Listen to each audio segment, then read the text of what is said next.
الحمد لله نحمده ونصلي على رسوله الكريم اما بعد فاعوذ بالله من الشيطان الرجيم بسم الله الرحمن الرحيم وإن يكاد الذين كفروا ليزلقونك بأبصارهم لما سمعوا الذكر ويقولون إنه لمجنون۔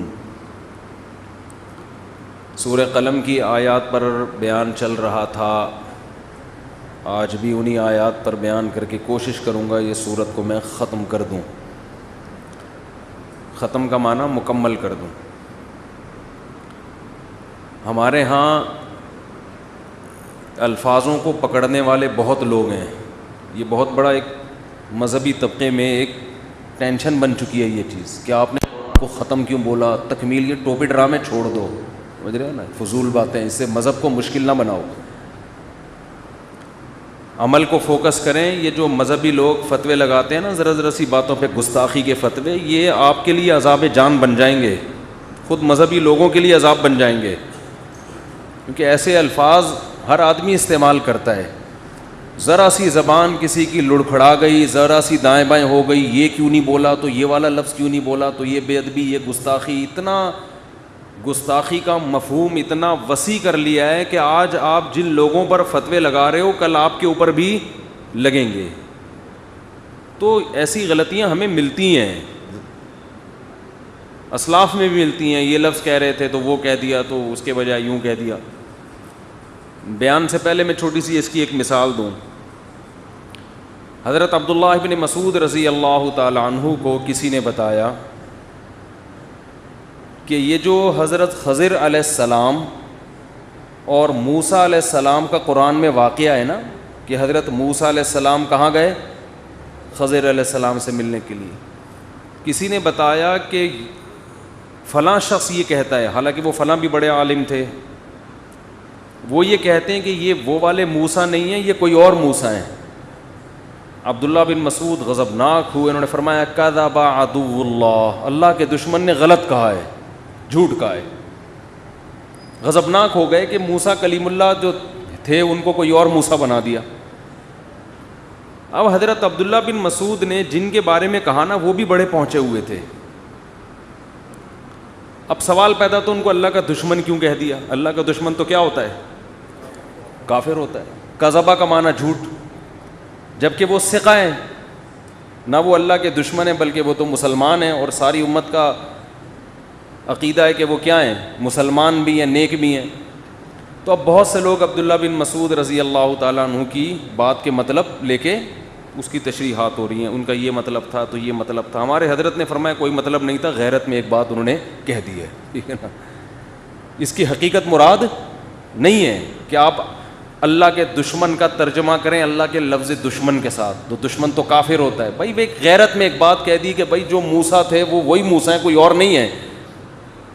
تو اب یہ نہیں کہ اس کو آپ اللہ کا دشمن کا مطلب وہ بالکل اس پہ وہی فٹ کریں، کہ بعض دفعہ انسان غضب کی کیفیات میں ہوتا ہے، تھوڑا سخت الفاظ استعمال کر لیتا ہے، آپ پکڑ کے بیٹھے ہوئے کہ اس کا یہ مطلب ہے، کوئی مطلب نہیں ہے۔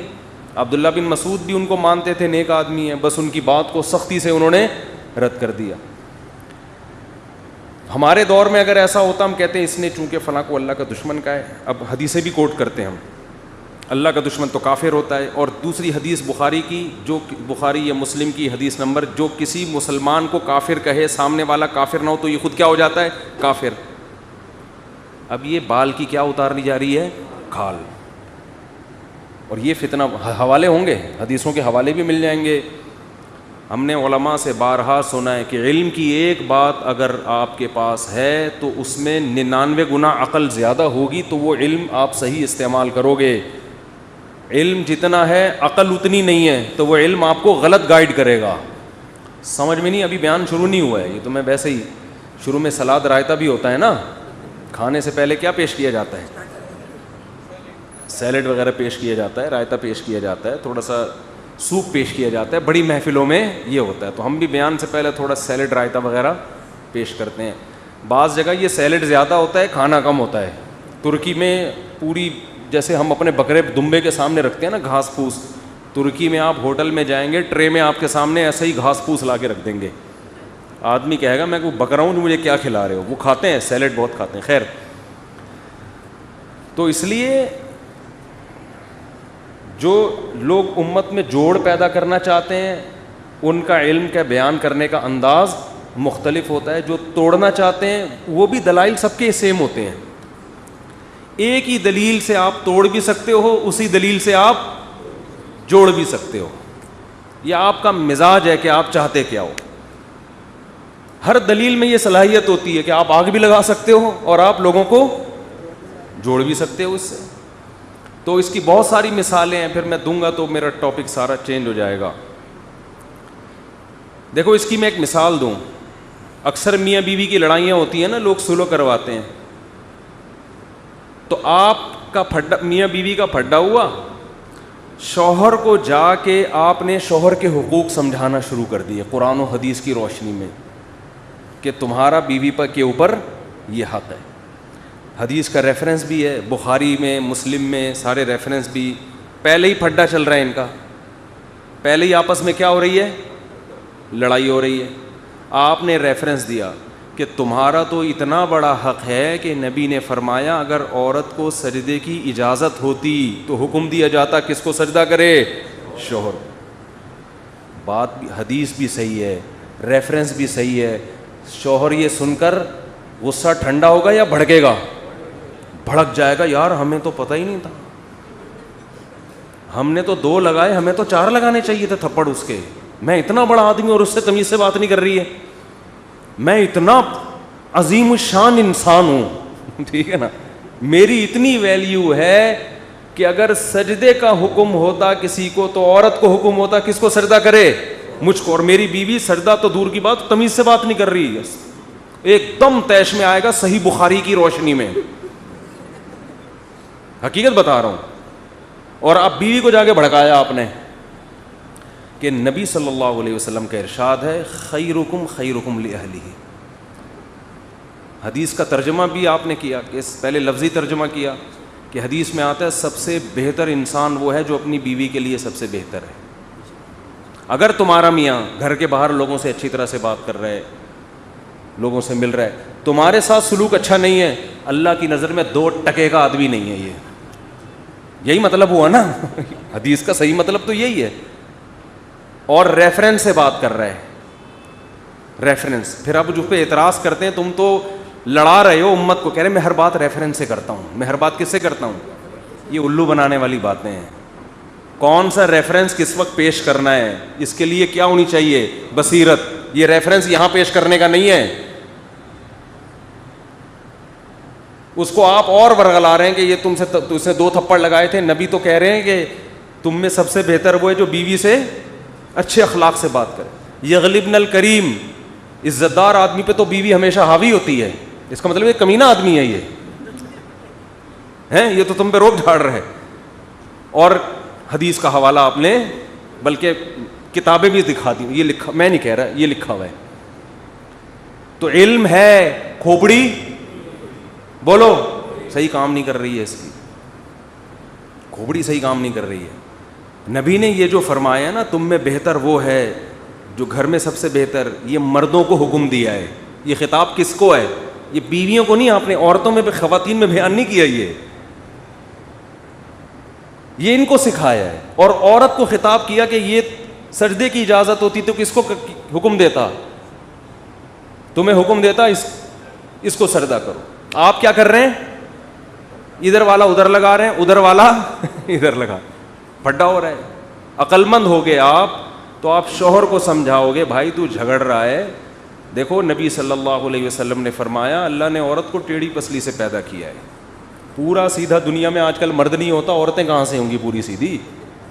اور حدیث میں آتا ہے رسول اللہ صلی اللہ علیہ وسلم نے فرمایا کہ اذا ذهبت تقیمها, اگر تم پسلی کو سیدھا کرنے میں لگ جاؤ گے تکسرها, تو توڑ دو گے, وہ سیدھی نہیں ہوگی. الا وان کسرها طلاقها, اور آپ نے فرمایا عورت کو سیدھا کرنے کا مطلب اس کو طلاق دینا ہے, نتیجہ گھر ٹوٹنے پر ہوگا. اگر آپ میں تمیز ہوگی تو یہ والی حدیث ریفرنس کے ساتھ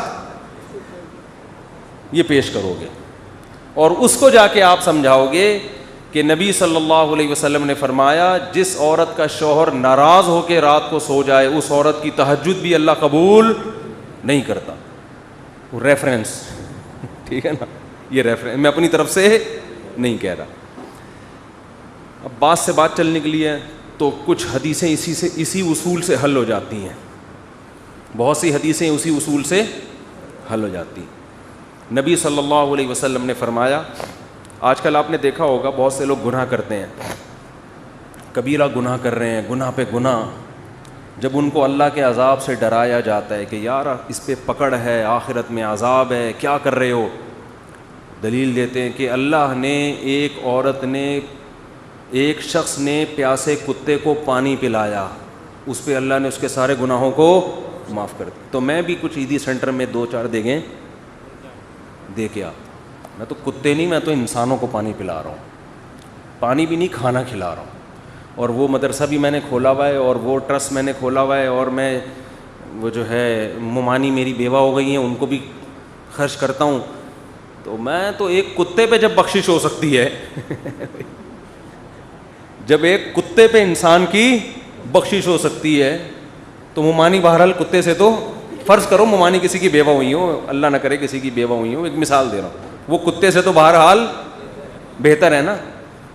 تو میری تو اللہ بخشش انشاءاللہ پوری امید ہے کرے گا. سمجھتے ہو؟ تو یہ اصل میں حدیث گناہگار کے لیے, بولو, یہ گناہ پر جرت دلانے کے لیے نہیں ہے کہ آپ گناہ کر رہے ہیں تو مزید کرتے چلے جائیں, 2-4 کتوں کو آپ پانی پلا دیں, اس کے لیے نہیں ہے. یہ حدیث ان لوگوں کے لیے ہے جو گناہ کر رہے ہیں لیکن اب وہ دین کی طرف آنا چاہتے ہیں, گناہوں میں لت پت ہو گئے ہیں, اب وہ مایوس ہو رہے ہیں یار ہماری زندگی میں اتنے بڑے بڑے گناہ, اب ہم نے نیکی کر کے کون سا تیر مار لیں گے, ہم نیکی کر کے ہم کون سا, بول لو نا, تیر مار لیں. اتنے بڑے بڑے گناہ ہیں, ہم نے تو لوگوں کے منہ سے نوالے چھینے, تو اب کیا کتے کو پانی پلا کے کیا ہو جائے گا. تو اس کو کہا جا رہا ہے کسی نیکی کو حقیر آؤ تھوڑا ہمت کرو. بعض دفعہ کتوں کو پانی پلانے پہ بھی کیا ہو جاتی ہے, بعض دفعہ ہوتا ہے, یہ ہمیشہ نہیں ہوتا, بعض دفعہ اس پہ بھی ہو جاتا ہے. تو ہمت کر کے کچھ تو کرو, کسی نیکی کو یہ سوچ کے ہلکا مت سمجھو کہ اس کا کوئی فائدہ نہیں ہے, میں تو بڑا گنہگار ہوں. تو گنہگار کو نیکی کی ترغیب دی جا رہی ہے, گناہوں پہ تھپکی نہیں دی جا رہی کہ تو کرتا رہے تو 2-4 کتوں کو پانی پلا دیا کر بس, صحیح ہے نا, باقی جو بدماشیاں کر رہا ہے کرتا رہے. سمجھ میں نہیں آ رہی بات؟ علم ہوگا تو آپ اس حدیث کو اس موقع پہ بیان کرو گے. جو گناہ کر رہا ہے اس کو آپ کہو گے بھائی تو تھوڑا سا کام تو نیکی کا کر لے. وہ کہے یار میرے تو اتنے گناہ ہے, بھائی ان کو بھی چھوڑنے کی کوشش کر, لیکن سرے دس کوئی نیکی ہاتھ سے جانے نہ دے, شاید اللہ بخش دے, شاید. اس کے برعکس ایک دوسری حدیث ہے, اس حدیث میں آتا ہے رسول اللہ صلی اللہ علیہ وسلم نے فرمایا ایک عورت کو اللہ نے جہنم میں ڈال دیا ایک جرم پہ کہ اس نے ایک بلی کو باندھ دیا, نہ اسے کھلاتی تھی نہ پلاتی تھی, وہ بلی بھوک اور پیاس سے تڑپ تڑپ کے مر گئی. اللہ کو غضب آیا اور اللہ نے اس کی نیکیاں, بولو, ضائع. اس حدیث کا غلط جگہ استعمال کیا ہے. غلط استعمال یہ کہ آدمی کہے یار مجھے اب نیکی کرنے کا کیا فائدہ, میں اتنی نیکیاں کروں, ہو سکتا ہے زندگی میں کوئی ایسا گناہ ہو جائے جس سے ساری نیکیاں ضائع. یار وہ جب ایک بلی کو بھوکا مارنے پر اتنی ساری نیکیاں اللہ نے برباد کر دیں, تو ہم تو اس سے بڑے بڑے, ہم نے تو فلاں کو یتیم کا پیسہ کھایا ہوا ہے, ہم نے تو یہ کیا ہوا ہے, یہ کیا ہوا ہے, پتہ نہیں یار بخشش کا کوئی چانس نہیں ہے. تو یہ ان لوگوں کے لیے نہیں ہے, بلکہ یہ ان لوگوں کے لیے ہے جو نیکیاں کر کے اترا رہے ہیں اور وہ کہہ رہے ہیں اب وہ گناہ کو ہلکا سمجھنا شروع کر دیا انہوں نے. بعض پرہیزگار لوگ ایسے ہوتے ہیں جو اس گھمنڈ میں مبتلا ہو جاتے ہیں کہ ہم نے اتنے نیک کام کر لیے ہیں, اب 2-4 بلیاں ہم نے مار دیں تو اس سے کوئی فرق, بولو, نہیں پڑے. اتنی نیکیاں ہم کر چکے ہیں, 2-4 بلے مار دی ہم نے, یا 2-4 بندوں کو مار دیا, یا ادھر چند لوگوں کے پیسے کھا لیے, یا چھوٹے بھائی کی وراثت آدھی دکان کھا لی ہم نے, تو اس سے کوئی فرق نہیں پڑے گا. تو ان کو ڈرایا جا رہا ہے کہ تم نیکیوں پہ گھمنڈ کر کے گناہ کو ہلکا مت سمجھو. بعض دفعہ ایک گناہ ساری نیکیوں کو کھا جاتا ہے. تو دونوں حدیثوں کو ملایا ہم نے, کتے کو پانی پلانے والی اور بلی کو بھوکا مارنے والی حدیثیں. تو ان دونوں کا صحیح مطلب کیا نکلے گا؟ صحیح مطلب یہ ہے کہ نیک آدمی نیکی پر مضبوط رہے, گناہ کے قریب مت جائے, اور گناہگار آدمی مایوس نہ ہو, آج نیکیوں کی طرف آنا شروع ہو جائے. بہت مشکل ہے بات سمجھانا اس زمانے میں. بات آ رہی ہے سمجھ میں کہ نہیں آ رہی ہے؟ تو یہ ہے کون سی حدیث کہاں فٹ ہوتی ہے. اسی طرح تقدیر کا جو عقیدہ شریعت نے بیان کیا ہے, اس کا بھی لوگ غلط استعمال کر رہے ہوتے ہیں, غلط جگہ فٹ کر رہے ہوتے ہیں اس کو. ہمارا عقیدہ ہے نا کہ سب کچھ پہلے سے کیا ہے, طے شدہ, موت لکھی ہوئی, رزق لکھا ہوا, حتیٰ کہ جنت جہنم بھی لکھا ہوا ہے. قرآن نے یہ عقیدہ بیان کیا موٹیویٹ کرنے کے لیے, مایوس کرنے کے لیے نہیں. ہم کیا ہو رہے ہیں مایوس کہ یار جب جنت بھی لکھی ہوئی جہنم بھی لکھی ہوئی تو عمل کا کیا فائدہ, جانا تو جہاں ہے وہیں جائیں گے ہم, ٹھیک ہے نا. جب صحت اور موت لکھی ہوئی ہے تو صحت بنانے کا, جب ہر ایک کی عمر لکھی ہوئی ہے تو صبح جاگنگ کی ٹینشن لینے کا. بے بول لو کیا ہو گیا بھائی. بھائی جب لکھا ہوا ہے کہ یہ بندہ 50 سال میں مرے گا, تھوڑا بڑھا لیتے ہیں احتیاطاً, 80 سال میں مرے گا, ایک مثال دے رہا ہوں, ہم کیوں جلدی ماریں اس کو 30 سال پہلے. 80 زیادہ ہو جائیں گے پھر تو وہ جاگنگ بالکل بھی نہیں کرے گا, 50 ہی کر لو. فرض کرو یہ بندہ کب مرے گا, 50 سال. تو جاگنگ کا کوئی فائدہ ہے صبح صبح اٹھنے کا, کولیسٹرول لیول چیک کرنے کا, شوگر, لڈو, احتیاط, موٹاپا کم کرو, یہ سب ٹوپی ڈرامہ ہے. بھائی موت تو کیا ہے, لکھی ہوئی ہے, لکھا ہوا ہے. ہمارے ہاں بہاری, میں بہاری نہیں ہوں لیکن ہمارے دوستوں میں بہاری ہیں, ان کے ہاں مشہور ہے کہ جب انسان کی شامت آتی ہے تو اونٹ پہ بیٹھے ہوئے آدمی کو بھی کتا کاٹ لیتا ہے, حالانکہ کتا وہاں تک, لیکن جب شامت آتی ہے کتے کو اللہ وہاں پہنچا دے, یا اونٹ کو بٹھا دیتے ہیں اس میں. ویسے شرافت سے اونٹ چلتا چلا جا رہا ہے, کتے کو دیکھ کے بیٹھ جاتا ہے زمین. بات بالکل صحیح ہے, جب شامت آتی ہے تو ایسا ہوتا ہے. یہ تقدیر کا عقیدہ ہے کہ جو ہے وہ ہوگا, لیکن مسلمان اس تقدیر کا غلط استعمال کر رہا ہے. غلط استعمال کیا کر رہے ہیں؟ عمل کا کیا فائدہ جب جنت جہنم لکھی ہوئی ہے. صحت بنانے کا کیا فائدہ جب صحت اور بیماری پہلے سے لکھی ہوئی ہے. کرونا کا ٹیکہ لگانے کا کیا فائدہ, ویکسین کا کیا فائدہ, وہ تو جو مرنا ہے وہ تو مرے گا. اور اللہ بھلا کرے موٹاپا کم کرنے کا کیا فائدہ, بھائی شوگر لکھی ہوئی ہے تو ایک شوگر کے مریض بیٹھے ہوئے تھے ایک ہوٹل میں, بچپن کا واقعہ ہے, وہ چائے میں چینی ڈال ڈال کے نا شہد بنا رہا ہے, پینے لگا تو کسی نے بولا بھائی تجھے شوگر ہے مرے گا. اس نے کہا ابے ان چیزوں سے کچھ بھی نہیں ہوتا. اب تک انا للہ ہو چکا ہوگا, مجھے غالب گمان یہی ہے. ابے انسان ایک پھر کہنے لگے انسان کھاتا ہوا مرتا ہوا بھی اچھا لگتا ہے. میں نے کہا ابھی مر نہیں رہا نا اس لیے کہہ رہا ہے, جب مرنے لگے گا کہے گا یار نہ کھاتا ہوا مرتا ہوا اچھا لگ رہا ہے نہ بھوکا مرتا ہوا. مرتا ہوا کوئی بھی کسی کو اچھا نہیں لگتا, اپنے آپ کو بھی نہیں لگتا. آدمی کہتا ہے میں کیوں مر رہا ہوں. تو اسباب مسلمان اختیار نہیں کرتا, یہ سوچ کے کہ کیا ہے تقدیر میں گارڈ نہیں رکھتے نا علماء. بہت سے علماء کو ہم نے دیکھا ہے, اور آج کل اس کو سادگی سمجھی جاتی ہے, سمجھا جاتا ہے. ہم حضرت جی کے پاس گئے, کوئی گارڈ نہیں تھے, ڈائریکٹ گلے ملے ان سے جا کے, اتنے سادہ اللہ, اتنے نیک. بھائی اللہ بچائے, میں کسی بزرگ کو بے وقوف نہیں کہہ رہا, لیکن عمل سے تو یہی لگ رہا ہے اگر آپ مشہور ہیں اور خطرہ ہے اور آپ کے گارڈ نہیں ہے تو کیا ہے, بولو حماقت ہے نا یہ. کیا کراچی میں تو ایک جو جس کے نہیں بھی خطرہ ہوتا وہ بھی مر جاتا ہے. کسی بھی وقت کراچی میں کوئی کسی کی جیب میں کسی بھی ٹائم پہ بم رکھ سکتا ہے کہ نہیں رکھ سکتا. یہ آپ کو پتہ ہے اتنے ہیروئنچی کہاں گئے؟ کراچی میں ہیروئنچی ایک دم غائب. مجھے نہیں پتا کہاں گئے, لیکن اڑتی سنی ہے, اللہ ہی جانے. کہتے ہیں کہ جب شروع میں ٹارگٹ کلنگ ہو رہی تھی, بم دھماکے, تو بہت سے ہیروئنچیوں کو, واللہ عالم صحیح خبر ہے جھوٹی ہے مجھے یقین پتہ نہیں ہے لیکن سنی ہے, لیکن ایک دم سے جو ہیروئنچی شارٹ ہو گئے توبہ تو نہیں کر سکتے اتنی جلدی کہ سارے دھل دھلا کے نیک ہو گئے ہوں. لیکن شارٹ ایک دم سے ہو گئے. تو بعض خبریں اس طرح کی بھی ہیں کہ بم بم رکھ کے ان کو جہاں پھٹوانا تھا کہ کسی نے پیسے کھلائے بھائی تو یہ پڑیا لے وہاں چلا جا, وہ وہاں گیا ڈھین بندہ ہی اڑا دیا. واللہ ہو سکتا ہے جھوٹی خبر ہو. تو ان حالات میں مسجدوں میں سیکیورٹی کا انتظام بولو نہیں. اس کو اچھا سمجھا جاتا ہے آپ کے گارڈ نہیں ہے, سادگی ہے, اور ماشاءاللہ بہت نیک ہیں, کوئی بھی کسی بھی وقت گلے حضرت جی سے مل سکتا. بہت سے حضرت جی ایسے دنیا میں آئے ہیں جن سے جب کوئی گلے ملائے اس کے بعد دوبارہ وہ کسی سے گلے ملنے کے قابل نہیں رہے. اخبار میں آئے وہ اگلے دن. بہت سے کیسز ہیں, جو ملا وہ بھی گیا.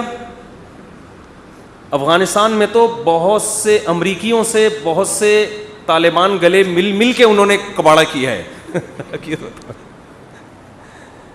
بہت سے رپورٹیں آتی ہیں اس طرح کی نا, وہاں سے خبریں آتی ہیں کہ وہ گلے ملے اور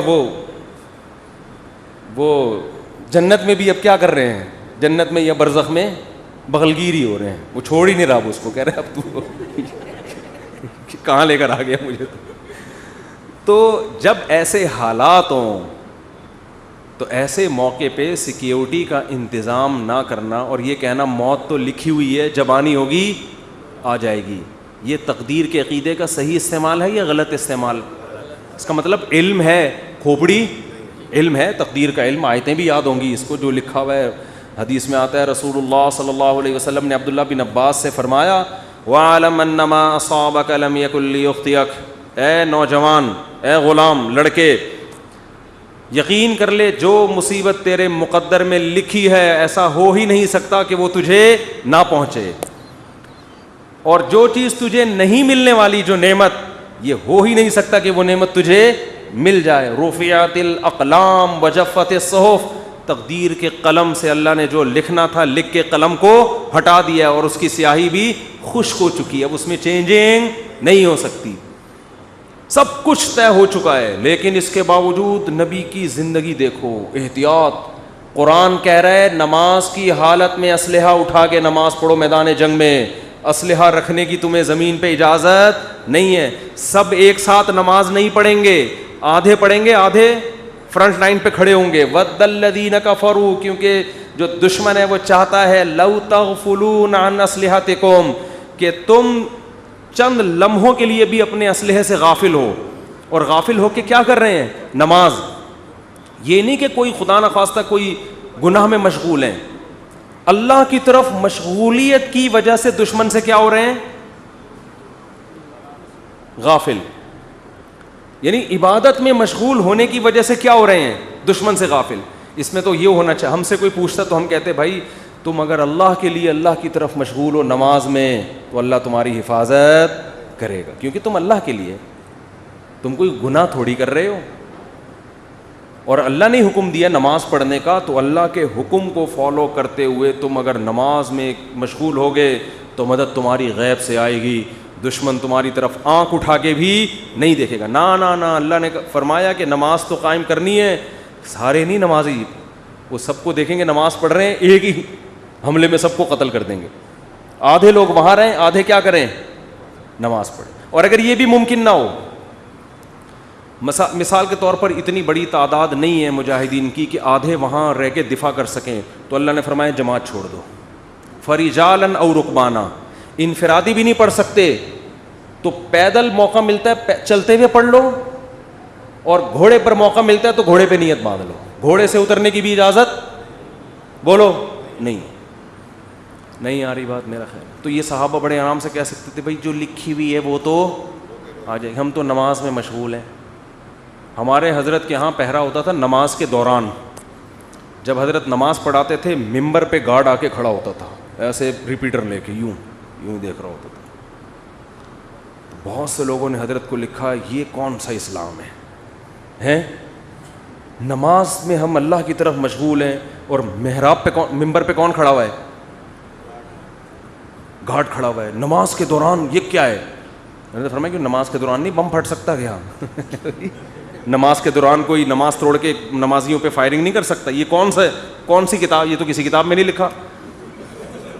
کہ جی اللہ نے کہا ہے کہ جب تم نماز پڑھو گے تو نہ بم پھٹے گا, نہ کوئی دہشت گرد اندر داخل ہو سکتا ہے, اور تم سب سجدے میں ہوگے تو فرشتے تمہاری حفاظت میں لگے. نہ قرآن میں بھی نہیں لکھا, نہ حدیث کسی کتاب میں نہیں لکھا. یہ بہت سے مسجدوں میں بم دھماکے نماز کے دوران ہوئے ہیں. اچھا کچھ ویڈیوز میں نے دیکھی یوٹیوب پہ, اس میں بتایا کہ امام کا تقویٰ دیکھیں, زلزلہ آیا امام صاحب کھڑے ہوئے ہیں نا, کام پی رہے ہیں کھڑے ہوئے, زلزلہ آ رہا ہے امام صاحب کیا کر رہے ہیں, ایک ایک کر کے مقتدی کھسک رہا ہے لیکن امام صاحب زندہ باد. یہ حماقت ہے پرلے درجے کی. نبی نے فرمایا نماز میں اگر سانپ دیکھو تو یہ نہیں فرمایا کہ خشوع و خضوع میں مشغول رہو, سانپ تمہارا کچھ بھی نہیں بگاڑے گا. صحیح بخاری مسلم کی غالباً حدیث ہے, آپ نے فرمایا اس کو مارو, قتل کرو سانپ کو. نماز توڑ دیں آپ جا کے, اس کو قتل کریں, بھائی کسی کو مار دے گا, نماز پڑھ لینا آرام سے, ورنہ نماز جنازہ ہوگی تھوڑی دیر میں, پھر 15-20 آدمیوں کی. اللاجیکل باتیں آج بہت سے مذہبی لوگوں کا حصہ بن چکی ہیں, ان کی سوچ کا. اللاجیکل بات جب کریں گے, بات ایسی کریں گے, آدمی کہے گا تو چپ رہتا تو زیادہ اچھا. اللاجیکل بات, اور اس کو سمجھتے ہیں بزرگی اور کمال. اسی وجہ سے مار بھی کھا رہے ہیں لوگ. بہت سے دینداروں سے نفرت کرنے لگے ہیں کہ یار ان کی باتیں کھوپڑی میں آنے والی نہیں ہے, یہ پتہ نہیں کون سے زمانے کی باتیں کر رہے ہیں, یہ بس نہیں چلا جا سکتا دین پہ بھائی. یہ تو میں یہ عرض کر رہا تھا, ادھر قرآن نے حکم دیا کہ نماز کے دوران بھی, کیونکہ ایسا نا بلا وجہ کلاشن کوفے لے کے مسجدوں میں آ جائیں جہاں خطرہ ہو. میدان جنگ میں تو خطرہ ہوتا ہے نا, تو قرآن کیا کہہ رہا ہے, نماز میں بھی آپ نے اسلحہ اٹھا کے نماز پڑھنی. اور آدھے لوگ ادھر ہوں گے, یہ بھی نہ ہو فرجالن او رکبانا, تو پیدل یا سوار ہو کے نماز پڑھو. جماعت سے نماز ایسے موقع پہ کیا ہے, معاف ہے, کیونکہ اصل مسئلہ کیا ہے, وہاں کا مسئلہ ہے, پہلے اس کو نمٹاؤ. اور سناؤں آپ کو آگے, میں پوری امت کا اس پر اجماع ہے کہ اگر دشمن آپ کے قیدیوں کو ڈھال بنا کے لے آئے سامنے, لڑائی ہو رہی ہے, بہت سے آپ کے مسلمان قیدی دشمن کی قید میں تھے, سمجھ رہے ہیں, بہت سے آپ کے مسلمان قیدی کہاں تھے, دشمن کی قید. میدان جنگ میں وہ سامنے لے آئے ان کو فرنٹ پہ, معصوم بچے ہیں یا عورتیں ہیں یا معصوم مسلمان ہیں. اب آپ اگر فائر کریں گے تو کس کو لگے گا, مسلمان کو. آپ اگر تیر چلائیں گے تو ہو سکتا ہے کوئی معصوم بچے کو. میدان جنگ میں انہوں نے ڈھال بنا دیا, آپ کے لیے جائز ہے فائر کرنا ایسے موقع. وجہ اس کی یہ کہ اگر اس بیس پہ آپ رک گئے تو وہ غالب آ جائے گا, وہ تو آپ کو قیدی بنا کے لے جائے گا, وہ تو آپ کو اس سے زیادہ قتل کرے گا. اب مجبور ہیں, آپ نے نیت کرنی ہے دشمن کو مارنے کی, لیکن چونکہ لاجک کیا کہتی ہے, لاجک یہی کہتی ہے بھائی آپ کے علاوہ اب آپ کے پاس اس کے علاوہ کوئی آپشن نہیں ہے, کیونکہ وہ ہمیشہ پھر یہ کریں گے. تو اس لیے ایسے موقع پہ جنگ میں اگر آپ کے اپنے جو ڈھال بنائی ہوئی انہوں نے ان بندوں پہ گولیاں لگ رہی ہیں, تو تمام فقہا کا اس پر اجماع ہے کہ میدان جنگ میں آپ کو اجازت ہے اپنے آدمی قتل کرنے کی. نیت اپنے آدمیوں کی نہ ہو, نیت کس کی ہو, ان کی ہو. یہ مجبوری ہے, اس کے بغیر ہو نہیں سکتا.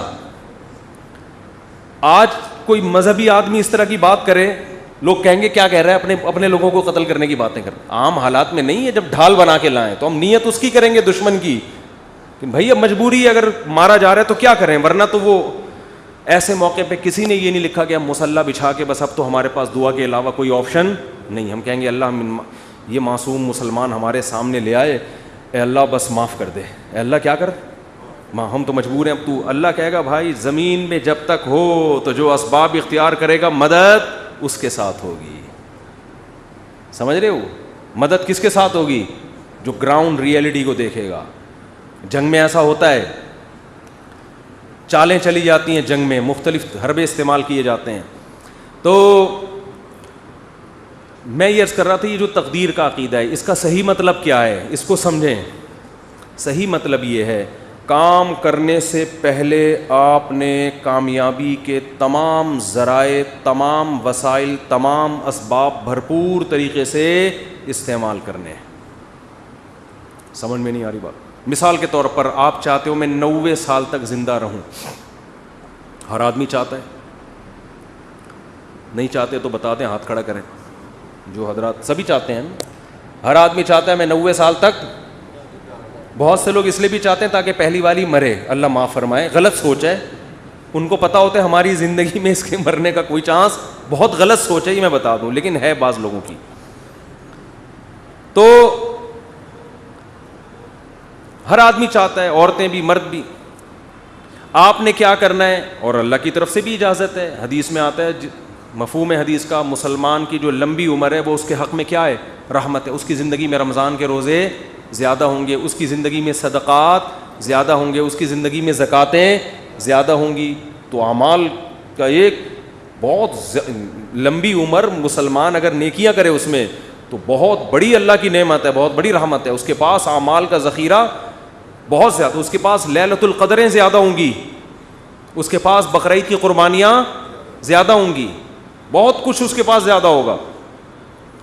اب آپ نے کیا کیا, آپ نے کہا بھائی زندگی چاہیے, اللہ نے حکم دیا اسباب اختیار کرو. سمجھتے ہو, جو بھی اسباب, اور ہر چیز کے ماہرین سے پوچھا جاتا ہے کہ اس کا سبب کیا ہے. آپ چاہتے ہو, آپ کے پاس W11 ہے, مزدہ ہے, آپ چاہتے ہو کہ یہ لانگ لائف ہو اس کی, تو آپ مفتیوں سے پوچھو گے, آپ کس سے پوچھو گے, میکینکس, جو مزدہ کے میکینک ہوتے ہیں.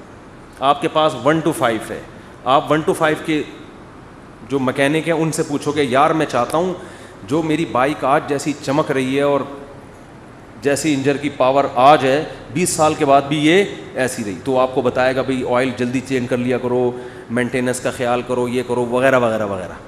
آپ کسی مولانا صاحب کے پاس آؤ گے تو وہ آپ کو اس کا جواب بولو نہیں, وہ یہ بتائے گا کہ یعنی اگر آپ لمبی عمر چاہتے ہو, یہ باڈی بھی تو ایک مشین ہے نا, تو آپ اس کے لیے ڈاکٹروں کے پاس جاؤ گے, علماء کے پاس نہیں. علماء کے پاس صرف یہ پوچھنے کے لیے آؤ گے کہ لمبی عمر کا اسلام میں کوئی فائدہ بھی ہے یا نہیں ہے, یہ بتا دیں آپ مجھے.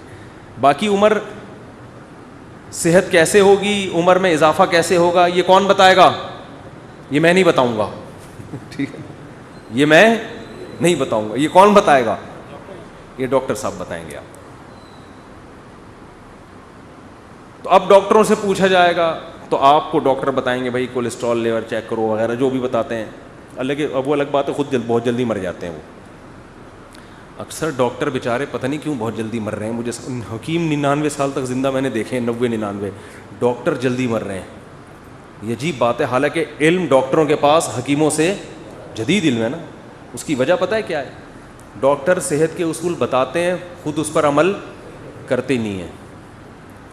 سگریٹ کے آپ ان سے تقریر کروا لو, سگریٹ کے اتنے نقصان, خود 6 ڈبے ایک دن میں خالی کر رہے ہوں گے.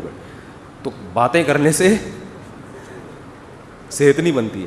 حکیموں کو ہم نے دیکھا ہے جو بیسک صحت کے اصول ہیں نا ان کو فالو کر رہے ہوتے ہیں. رات کو جلدی سونا, صبح جلدی اٹھنا, صبح لمبی واک کرنا, تھوڑا کھانا, یہ بیسک اصولوں پر 90-95 سال کے ہم نے بہت دیکھے.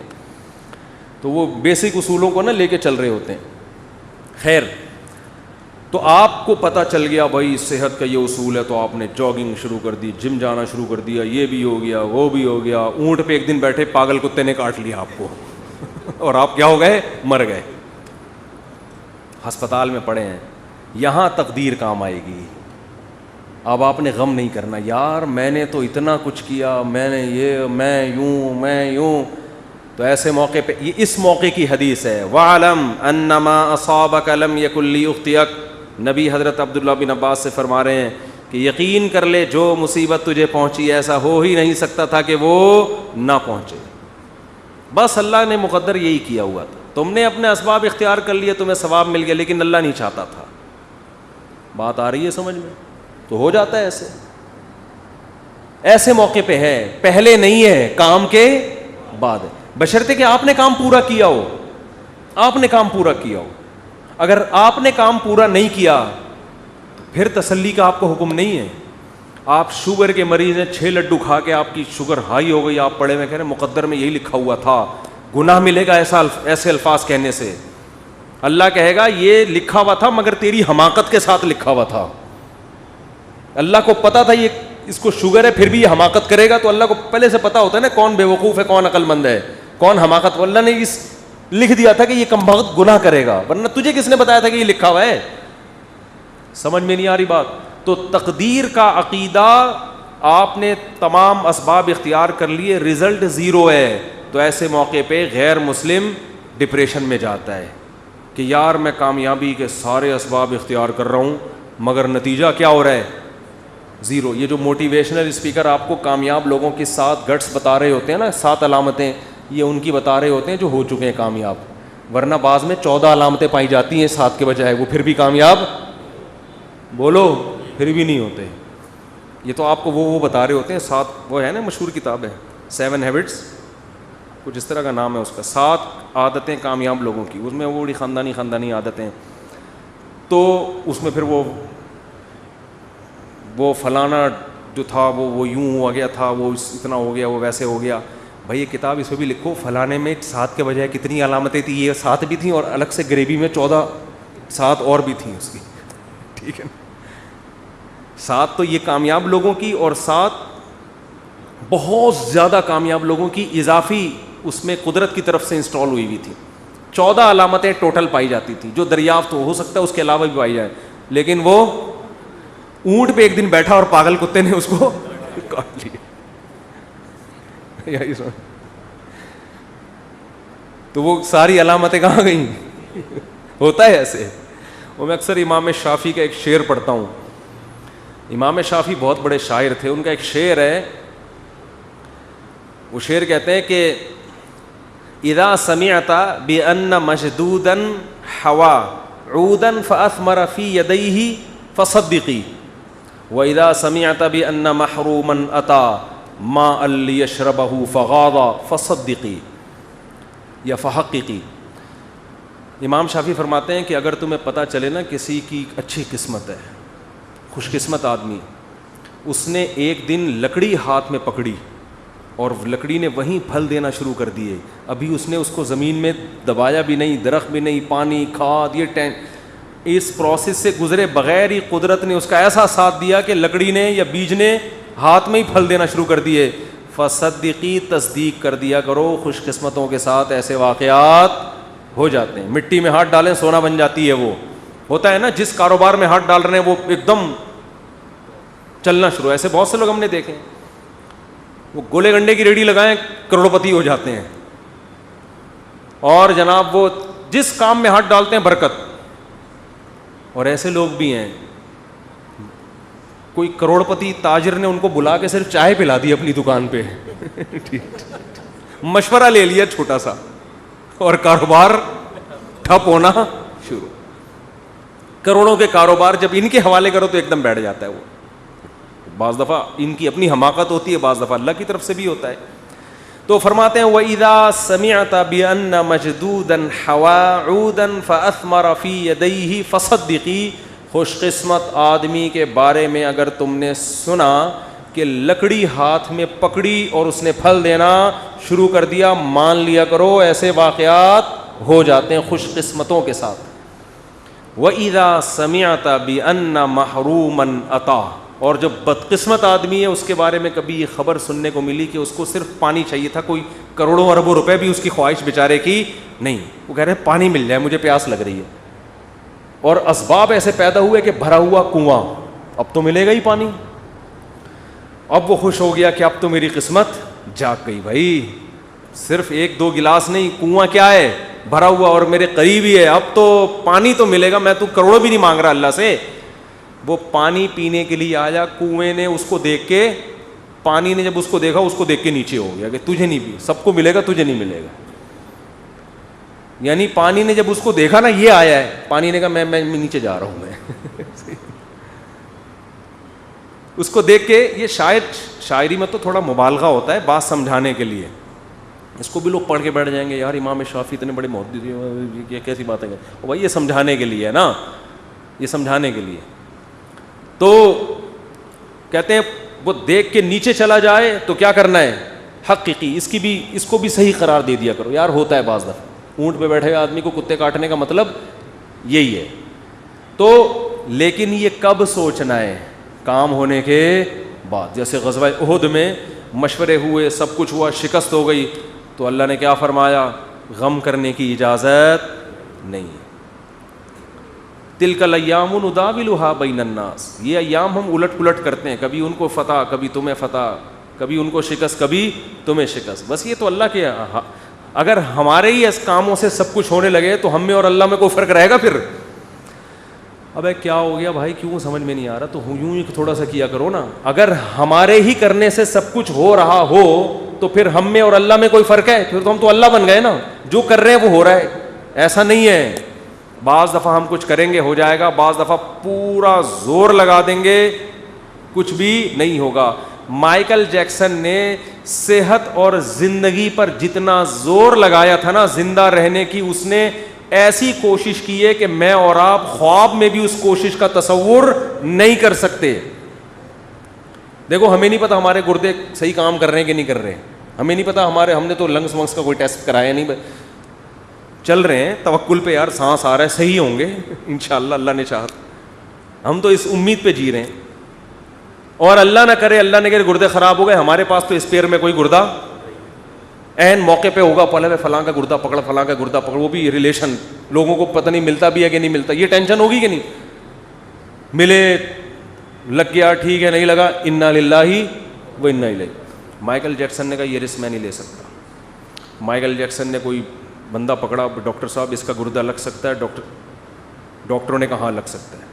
اس نے کہا تیرا گردہ میں نے اتنے کروڑوں میں خرید لیا, ابھی اپنے اندر ہی لگا رہنے دے. اگر بالفرض فیوچر میں مجھے کڈنی کی ضرورت پڑی تو تیرا جو رائٹ والا کڈنی ہے وہ تیرا نہیں ہے, وہ کس کا ہے؟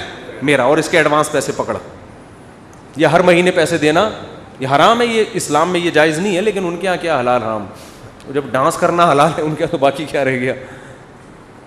تو یہ سارے جو پارٹس جو لگ سکتے ہیں اس کے پہلے سے سودے ہوئے نہیں.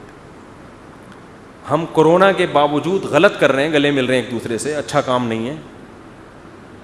اگر اس وقت مائیکل جیکسن زندہ ہوتا نا, کورونا کی ٹینشن سے ویسے ہی اس نے مر جانا تھا, یہ بتا رہا ہوں, کیونکہ وہ ہاتھوں میں گلوز پہنتا تھا کہ کسی کے ہاتھ سے ہاتھ مس ہوگا. اور جراثیم کی الیک سلیک میں برداشت نہیں, میں اپنے جراثیم کو کسی دوسرے کے جراثیم کو عید ملنے کی اجازت نہیں دے سکتا اپنے جراثیم کے ساتھ. اگر وہ غالب آ گئے اور میرے والے کمزور پڑ گئے تو میرا کیا بنے گا؟ آرمی بھیجی انہوں نے کہ بھائی اس کو اٹھاؤ, اس کا اتنا بڑا شو ہونے والا ہے, کروڑوں روپے کے ٹکٹ بک گئے ہیں, پولیس آئی, فوج آئی, نیٹو نے حملے کیے ہوں گے, اٹھ جا بھائی. اس نے کہا بھائی میں ایسا سوئے ہوں مجھے دنیا میں کوئی بھی نہیں اٹھا سکتا, کیونکہ یقین نہیں آ رہا تھا کہ یہ کیسے سو گیا یار, پتہ ہی نہیں چلا کب روح نکلی ہے, دار خالق حقیقی سے جا ملی. تو یہاں مائیکل جیکسن کے لواحقین اول تو ہوتے ہی نہیں, ان لوگ کے لواحقین بھی نہیں ہوتے زیادہ, ان لوگوں کے لواحقین بھی زیادہ, نہ شادی ہوتی ہے نہ بچے ہوتے ہیں, لواحقین تو ہم لوگ کے ہوتے ہیں بھائی. میں نے بتایا تھا نا گدھے کا کوئی باپ, اس کو گدھا نہیں کہہ رہا مائیکل جیکسن کو, ایک مثال دے رہا ہوں. گدھے کا نہ ماموں ہوتا ہے, نہ خالہ ہوتی ہے, نہ پھپھی, نہ چاچا, نہ بھتیجا, نہ بھانجا. تو اگر آپ نکاح کے بغیر زندگی گزارتے ہو, گدھا نکاح کے بغیر زندگی گزارتا ہے نا, تو نہ اس کا خالہ ہے, نہ بھتیجا ہے, نہ ماموں, نہ چاچا. جو نکاح کے بغیر زندگی گزارتے ہیں ان کا بھی نہ باپ ہوتا ہے, نہ خالہ, نہ چاچو, نہ ماما. مائیکل جیکسن کا تھا, لیکن میں ایک مثال, وہ بہت سمٹ کے بہت تھوڑے سے رہ گئے, ایک عدد ابا اور شاید ایک آدھ کوئی وہ ہیں, بیوی تھی, بچی بھی ایک, چلو بہت بزرگ تھے ان کے.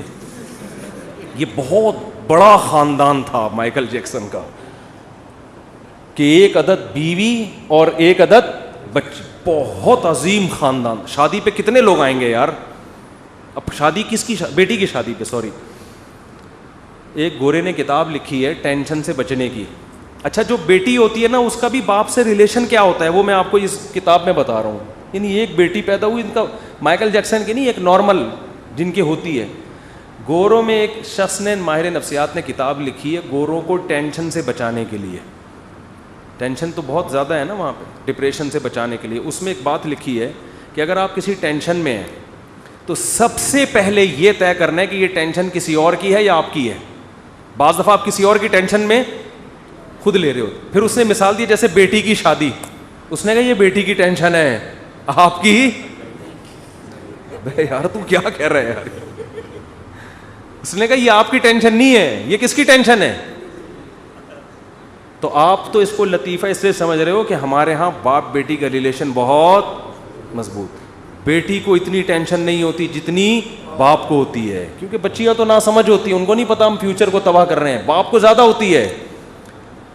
تو بھائی آپ خدا کے لیے ایسی کوئی کتاب نہ لکھیں. آپ جب ماہر نفسیات ہوں تو لکھیں کہ اگر آپ کی بیٹی کی ٹینشن ہے تو وہ آپ کی ٹینشن ہے, اس کو حل کس نے کرنا ہے, کیونکہ آپ اس کے باپ ہو. صرف بلڈ ریلیشن نہیں ہے, ایک روحانی ریلیشن بھی ہے باپ بیٹی میں. خیر, کہاں سے بات چلی تھی, کدھر کو نکل گئی, میں کیا بتا رہا تھا یار بیان. تو میں یہ عرض کر رہا تھا کہ تقدیر والی آیتیں بھی جہاں فٹ کرنی چاہیے وہاں نہیں ہو رہی, بلکہ مایوسی پیدا کرنا, عمل میں ڈھیلے ہونا, دکان پہ بیٹھا ہوا مکھیاں مار رہا ہے, ابے جو مقدر کی روزی, جو میں نے دیکھا ہے نا لوگوں کے ڈائلاگ, ابے جو مقدر میں لکھا ہوا ہے وہ تو آئے گا. اب کیا بیٹھ کے باتیں بولیاں لگا رہے ہیں اور پبلسٹی کر رہے ہیں اور اس کو اتنا. ابے ایک تاجر سے میں ملا, ماشاءاللہ ان کی اچھی آمدن.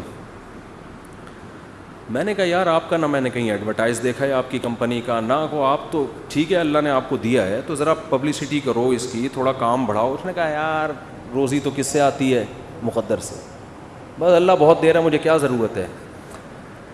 میں نے کہا پہلی بات آپ کو ضرورت نہیں ہے, قوم کو ضرورت ہے. نیک لوگوں کے پاس پیسہ ہوگا تو فائدہ قوم کو ہوگا. پیسہ تو گھومتا ہے نا, آپ نہیں ہو تو یہ دوسرے کی جیبوں میں جائے گا. دوسرا چور بھی ہو سکتا ہے, ڈاکو بھی ہو سکتا ہے, آپ نیک آدمی ہو, آپ کے بچوں کو فائدہ اس سے. ایک آدمی کے لیے تو 1 لاکھ بھی ضروری نہیں ہے, یہ تو سارا ہوتا بیوی بچوں کے لیے, قوم کے لیے, ملک کے لیے, مسلمانوں کے, ان کے لیے ہوتا ہے. ورنہ ایک کے لیے کیا ضرورت ہے, اپنے گولے گنڈا لگاؤ, شام کو 2 روٹی کھاؤ, بس ختم. مسلمان کو جو پیسہ کمانے کا حکم ہے آپ کی اپنی پیٹ بھرنے کے لیے نہیں ہے. مسلمان کے طاقتور ہونے سے اسلام پاورفل ہوگا, اور مسلمان کے کمزور ہونے سے اسلام کمزور ہوگا. تو وہی ہے کہ سوچتے نہیں ہیں, کھوپڑی استعمال نہیں کر رہے. خیر, تو تقدیر کا عقیدہ آپ نے تمام اسباب و وسائل اختیار کر لیے, پھر بھی اگر رزلٹ 0 ہے یا نقصان ہوتا ہے کوئی بات نہیں. ہوا مولانا, وہ کیا ہے, قل لن یصیبنا الا ما کتب اللہ لنا. دیکھو کیا زبردست آیت ہے. صحابہ کو جب غزوہ احد میں شکست ہوئی ہے نا تو منافقین مذاق اڑانے لگے, دیکھا ہمارے مشوروں پر عمل نہیں ہوا, غلط مشورے ہوئے تھے, یہ ہوا تھا, ہو گئی نا شکست. تو صحابہ کو اللہ نے حکم دیا ان کو یہ کہو لن یصیبنا الا ما کتب اللہ لنا. ہمارے جو ساتھی شہید ہو گئے, ہمیں جو شکست ہو گئی, ہمیں جو زخم پہنچے, ہمیں وہی مصیبت پہنچی ہے جو ہمارے رب نے لکھی تھی. تو رب غلط چیز بولو نہیں لکھتا, تو رب نے لکھی تھی. اور ہمارے جب ہم اس کے حکم پر عمل کر رہے ہیں تو اچھا ہی لکھا ہوگا ہمارے لیے. ہوا مولانا, وہ ہمارا دوست ہے, وہ ہمارا دشمن نہیں ہے. دیکھو مصیبتیں سب کو آئیں گی, اللہ کو ماننے والوں کو بھی, اللہ کو نہ ماننے والوں کو بھی, دونوں کو آتی ہیں. ماننے والوں کے حق میں یہ مصیبت رحمت ہے, کیونکہ نبی نے فرمایا انا عند ظن عبدی بی. اللہ کہتے ہیں کہ جو بندہ میرے بارے میں جیسا گمان کرتا ہے میرا معاملہ اس کے ساتھ ویسا ہی. کافر یہ سمجھتا ہے کہ خدا نے جو مصیبت پہنچائی ہے وہ ٹینشن ہے.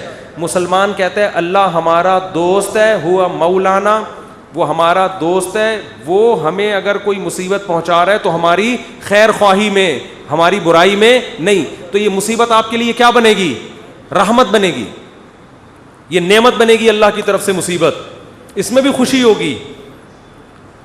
تو اب صحابہ منافقین پریشان تو نہیں, یعنی وہ تو خوشیاں منا رہے تھے کہ بھائی اس میں کیا رحمت ہو سکتی ہے, یہ جو اتنے لوگ شہید ہو گئے, اتنے زخمی ہو گئے اور شکست ہو گئی, کافر خوش ہو کے چلا گیا, اور یہ کہہ رہے ہیں کہ اللہ ہمارا دوست ہے, جو بھی مصیبت دے گا وہ ہمارے فائدے کے لیے. تو اس میں کیا فائدہ ہے؟ تو اللہ نے 3 فائدے قرآن میں گنائے. وَيَتَّخِذَ مِنْكُمْ شُهَدَاءَ, فرمایا سب سے پہلا فائدہ اللہ نے بہت سے لوگوں کو شہادت کے مرتبے پر پہنچا دیا. مرنا تو اب بھی تو سبھی دنیا سے چلے گئے نا, کوئی زندہ ہے ان میں سے؟ بھائی جو نہیں شہید ہوئے وہ بھی چلے گئے, جو منافق تھے, جو باتیں کر رہے تھے وہ بھی قتل ہو گئے یا مر گئے. لیکن نام کس کا لیا جاتا ہے؟ غزوہ احد کے شہداء کا. حضرت حمزہ رضی اللہ تعالیٰ عنہ کی قبر مبارک پانی کے کنارے پر تھی.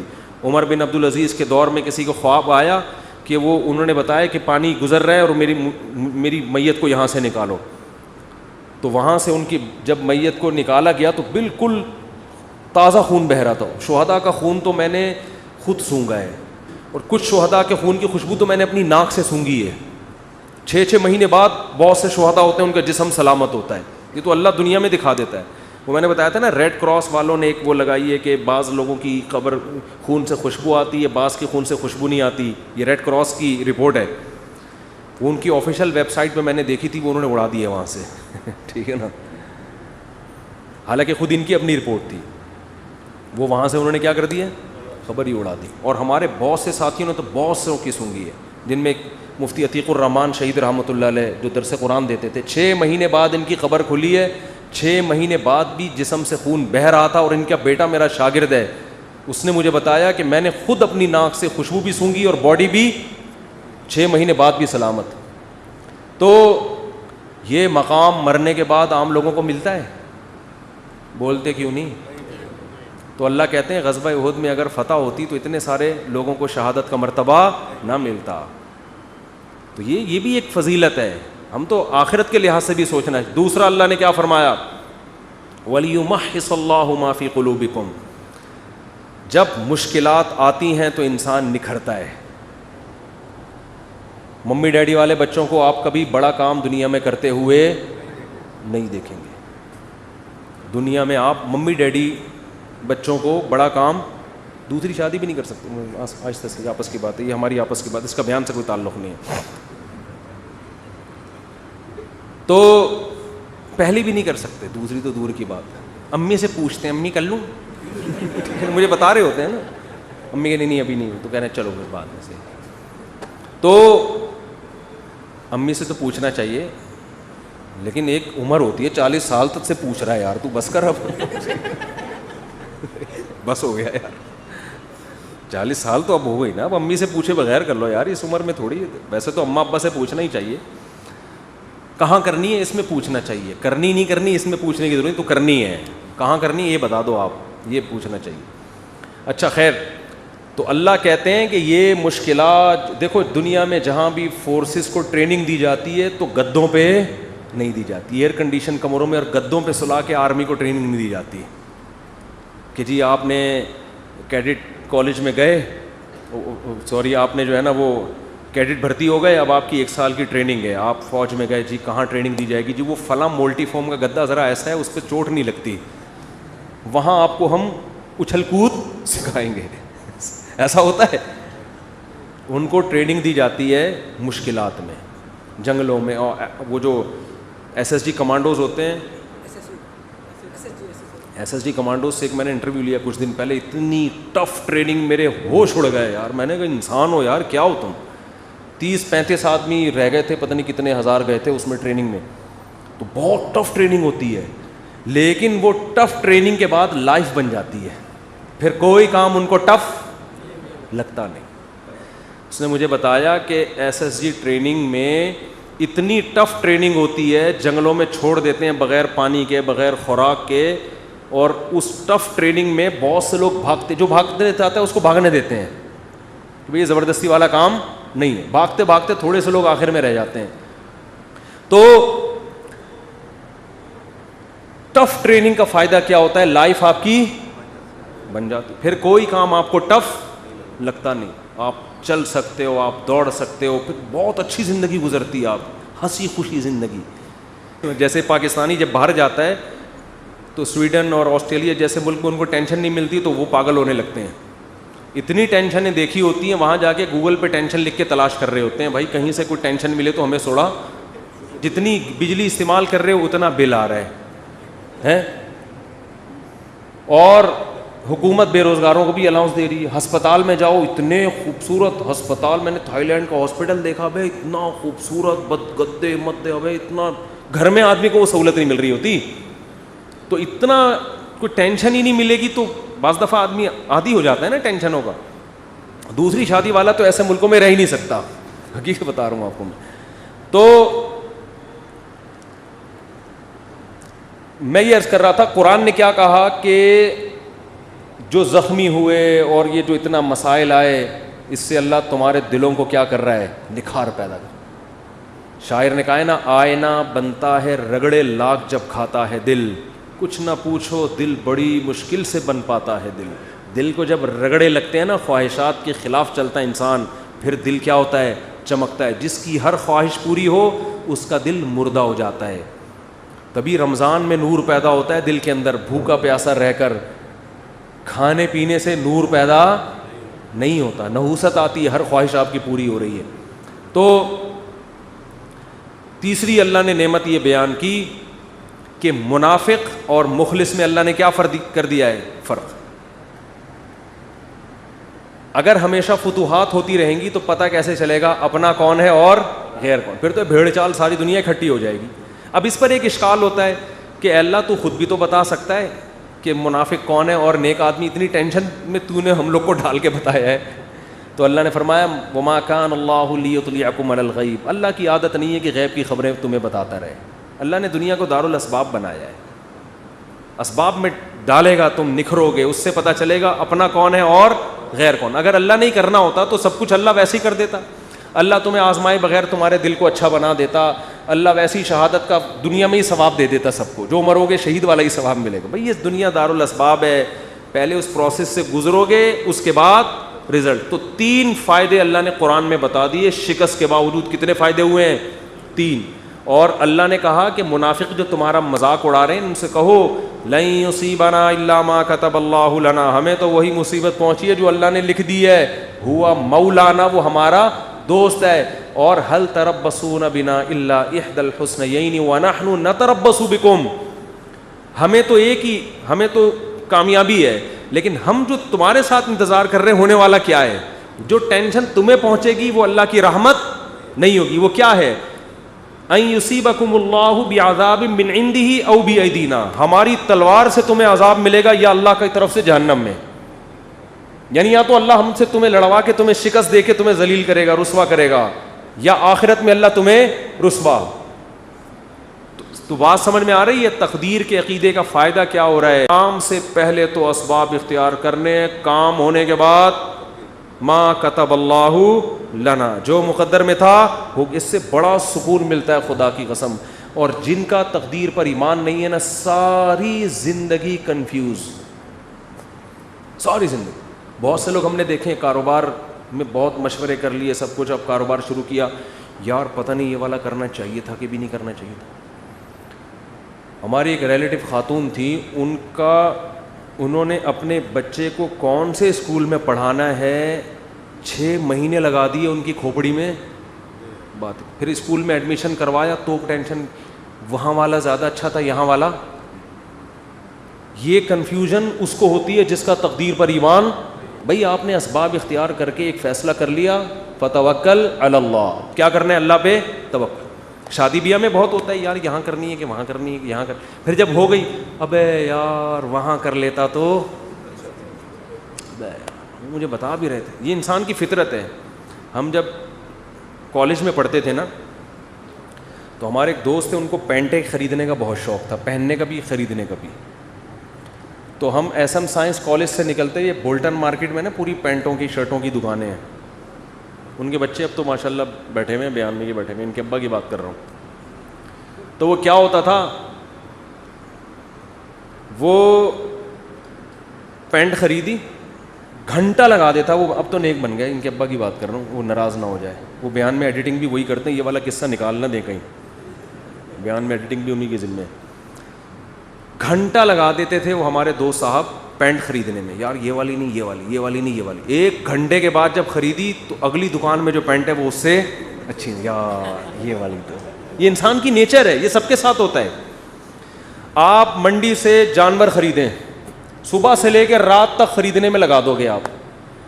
سودا لے کے جیسے ہی نکلے, ابے یار یہ کتنے کا, یہ 80 کا, ابے میں نے 85 میں کیا پکڑ لیا یار. یہ ہوتا ہے. اپنی چیز کے علاوہ دنیا کی ہر چیز اسی وقت اچھی لگنا شروع. شادی کرتے ہی اپنی بیوی کے علاوہ ہر ایک کی بیوی اچھی لگنا شروع ہو جاتی ہے. یہ شادی شدہ لوگوں کے ساتھ مسئلہ ہے. جیسے ہی شادی کریں گے نا اپنی کے علاوہ ہر ایک کی اچھی لگ رہی ہے. یہ ان لوگوں کی عادت ہے جن کا تقدیر پر ایمان بولو نہیں ہوتا. تو آپ نے ہر کام سے پہلے اسباب اختیار کریں. جب کام ہو گیا بھائی اللہ کے لیے, میرے اللہ کے علم میں میرے لیے اس سے بہتر نہ گائے تھی نہ بیوی تھی, ٹھیک ہے, نہ بچڑا تھا نہ نہ بیوی, نہ بکرا, نہ اللہ کے علم میں میرے لیے اس سے بہترین بکرا کوئی بھی نہیں تھا, اگرچہ یہ صبح سے بک رہا ہے, یعنی بول رہا ہے کچھ نہ کچھ. تو اسی طرح جب خوب محنت کرو, جب ہو گئی شادی ہو گئی, اللہ کے علم میں اس سے بہتر میرے لیے کوئی بیوی ہو نہیں سکتی. اس کی خامیاں ہیں یار, خامیاں تو سب میں ہوتی ہیں. ہمارے حضرت فرمایا کرتے تھے کہ جب تک شکر کا جذبہ پیدا نہیں ہوگا, جب تک یہ عقیدہ نہ رکھیں کہ جتنی خوبصورت میری بیوی ہے, چاہے وہ جتنی ٹیڑھی میڑھی ہو, آڑی ترچھی, اللہ کے علم میں میرے لیے اس سے خوبصورت کوئی بھی نہیں تھی. وہ ہوں گی بہت ساری, وہ میرے لیے اللہ نے پیدا ہی نہیں کی. میرے لیے جتنی عورتیں تھیں نا, ان میں سب سے خوبصورت یہ تھی. جب تک یہ جذبہ نہیں ہوگا آپ کو سکون. اور عورت بھی یہ سوچے بھائی جتنے میرا میاں کتنا ہی آڑا, ڈینٹنگ پینٹنگ کا بہت کام ہے اس میں, ٹھیک ہے نا, بہت کام ہے, لیکن اللہ کے علم میں میرے لیے اس سے بہتر ہسبینڈ ہو نہیں سکتا. وہ ہوں گے. وہ خواتین کی بھی عادت ہے ناشکری والی. عورتیں اکثر اپنے میاں سے بحث کر رہی ہوتی ہیں, اس کے میاں کو دیکھا وہ تو یہ شاپنگ کراتا ہے, وہ تو یہ خریداری کرتا ہے. اس کے میاں میں جو خامیاں ہیں وہ بیان نہیں ہوتی. ایک صاحب کہنے لگے, ایک خاتون نے کہا کہ بھئی وہ انگریز شوہر ہے, وہ اتنا تھینک یو, اتنے اچھے اخلاق سے اپنی بیوی سے بات کرتا ہے, اور ایک آپ وہ گالیوں سے بات شروع کرتے ہو, گالیوں پہ ختم کرتے ہو. تو میں نے کہا گالیاں والی تو نہیں دینی چاہیے, لیکن اس کو بولو یہ جو انگریز ہوتے ہیں نا, صرف تھینک یو کے علاوہ ایک دھیلا اپنی بیوی کو دے کے دکھائے. تو آپ اپنی وائف سے بولو کہ سارا نان نفقہ میرا معاف کر دو, گیس بجلی کا بل معاف کر دو, پھر اور اس ہر نوٹ کے بدلے میں ایک تھینک یو. نہیں آ رہی بات, ہر نوٹ کے بدلے میں ایک تھینک یو. تو تھینک یو کی گردان پوری بیٹھ کے سنا دے گا, زندگی میں کبھی اس کی پیشانی میں بل نہیں آئے گا. تو یہ انسان کی نیچر ہے, دوسرے کی خامیاں نظر نہیں آتی, خوبیاں, اور اپنے والے کی خوبیاں نظر نہیں آتی, خامیاں نظر آتی ہیں. یہ مرد کے ساتھ بھی ہوتا ہے, عورت کے ساتھ بھی. لیکن جن کی طبیعت میں اللہ نے شکر کا جذبہ رکھا ہے, تقدیر پر ایمان رکھا ہے, وہ کہتے ہیں اللہ کے علم میں میرے لیے اس سے بہتر کوئی بھی نہیں. کوئی اگر تعریف بھی کرے نا اس کے سامنے, عورت کے سامنے, کہ میرے میاں تو اتنے اچھے ہو گئے, تیرا میاں میرے میاں سے اچھا نہیں ہو سکتا. صحیح ہے نا, اس کو یہ بتایا کریں, سمجھا دیں جا کے گھر والوں کو. تو بیان یہاں سے شروع ہوتا, بس ختم کرتا ہوں اب میں. یہاں سے بیان شروع ہوا تھا کہ کون سی حدیث کدھر فٹ کرنے کی ہے. اس کے لیے حوالہ کافی نہیں ہے, اس کے لیے ایک عدد کھوپڑی کا ہونا ضروری ہے. اور یہ فقہی مسائل میں بھی ہے. آج جو ہر آدمی مجتہد بنا ہوا ہے نا, مسئلے نکالے جا رہے ہیں احادیث سے, قرآن سے, تو قرآن کی ہر آیت, قرآن کی ہر حدیث, نبی کی ہر حدیث, اس کا ایک مفہوم ہوتا ہے. وہ مفہوم دوسری احادیث کو سامنے رکھ کر بیان کیا جاتا ہے, ان احادیث کو پس پش ڈال کے بیان نہیں کیا جاتا. ایک مثال دے کے بیان ختم کرتا ہوں. امام احمد ابن حنبل کے پاس ایک شخص آیا اور اس نے کہا کہ میں اپنی بیوی کو طلاق دینا چاہتا ہوں باپ کے کہنے پر. امام احمد نے فرمایا مت دو. اس نے کہا حدیث میں تو آتا ہے کہ عبداللہ بن عمر کو حضرت عمر نے کہا. حضرت عمر کے بیٹے کون تھے؟ ابن عمر. حضرت عمر نے اپنے بیٹے کو کہا تھا بیوی کو طلاق دے دو, تو نبی نے کہا تھا باپ کی بات مانو. حدیث اس نے پیش کی, اور آپ کیا کہہ رہے, باپ کی بات نہ مانو. تو امام احمد ابن حنبل صرف حدیث کا علم نہیں جانتے تھے, بلکہ مجتہد اور فقیہ بھی تھے. فقیہ کا مطلب جو اجتہاد کرتا ہے, جو غور کرتا ہے, اسی گہرائی میں جاتا ہے. انہوں نے فرمایا حل ابو کا مثل عمر, کیا تمہارے ابا عمر جیسے ہیں بھائی؟ نبی کو پتا تھا یہ بات کس کی ہو رہی ہے, عمر کی. وہ اگر حکم دے رہے ہیں تو یہ غلط حکم نہیں ہو سکتا. تمہارے ابا کا کیا بھروسہ بھائی؟ ایسے ہی کسی کا گھر اجاڑنے میں لگے ہوئے ہوں. تو آج اگر ہم کہیں کہ بھائی ماں جب بھی کہے بیوی کو طلاق دے دو, باپ جب بھی کہے, تو پہلے ہی شادیاں نہیں ہو رہی, اس کے بعد جو ہوئی ہے وہ بھی بیٹھ جاؤ آرام سے. تو اس میں دیکھنا پڑتا ہے, حدیث کے ریفرنس حوالے سب لے کے بیٹھے ہوئے ہوتے ہیں. اس لیے علماء کہتے ہیں مجتہد کو فالو کیا جائے گا, پروفیسروں کو فالو نہیں کیا جائے گا قرآن و سنت کے بارے میں, مجتہدین کو. تبھی تو ان 4 اماموں پر امت نے اعتماد کیا ہے, ابو حنیفہ, مالک, شافعی, احمد بن حنبل. اگر اتنا آسان ہوتا تو امت کہتی کوئی بھی آ جائے بھائی ریفرنس کے ساتھ, بس جو بھی حدیث پیش کرے گا ہم اس کی بات مانیں گے, ایران توران میں ہم نہیں پڑھیں گے. تو ہم مجتہدین کی اتباع کا حکم دیتے ہیں, ہم باپ دادا کی اندھی اتباع کا حکم نہیں دیتے, اندھی تقلید کا حکم نہیں دیتے. تو اللہ تعالی ہمیں فقہی بصیرت عطا فرمائے, اور کون سی چیز کہاں لگانی ہے اس میں ہمیں اللہ بصیرت عطا فرمائے. بیان کہاں سے شروع ہوا تھا, لیکن چلو جو ہوا صحیح ہو گیا. سوال دے دو. حدیث میں آتا ہے کہ دیندار لڑکی کو نکاح میں ترجیح. سوال یہ کہ لیکن بہت دیندار ہو لیکن پسند ہی نہیں آ رہی ہو تو پھر نہ کرو اس سے. بہت سی دیندار ایسی میں جو دیندار بھی ہو پسند بھی آئے نا, تو حدیث کا مطلب ہے کہ جب بہت ساری پسند آ رہی ہوں تو ان میں دیندار کو مالدار پہ ترجیح دو. بہت سے لوگ مال کو دیکھ رہے ہوتے ہیں زیادہ, تو دیندار کو ترجیح دو کس پر, باقیوں پر. اور بعض دفعہ یہ بھی ہوتا ہے کہ کوئی تھوڑی خوبصورت ہے, کوئی زیادہ خوبصورت ہے, جو کم ہے وہ دیندار ہے لیکن بہت بدصورت بھی نہیں ہے, تو دین کی وجہ سے اس کا ایک عیب پہ کیا ہو گیا, تلافی ہو گئی.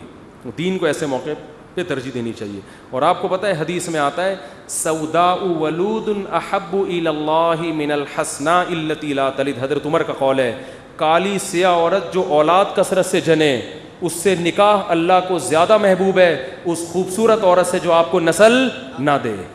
اسلام میں نسل کی اتنی ویلیو ہے کیونکہ ہم گدھے گھوڑے نہیں, ہم خاندانی لوگ ہیں. اولادیں بھی ہوتی ہیں, بہویں بھی ہوتے ہیں, داماد بھی, پوتے بھی اور نواسے بھی. گدھے کا ماموں نہیں ہوتا, یہ یاد رکھو. اللہ عمل کی توفیق عطا فرمائے, گدھا بننے سے بچنے کی توفیق عطا فرمائے.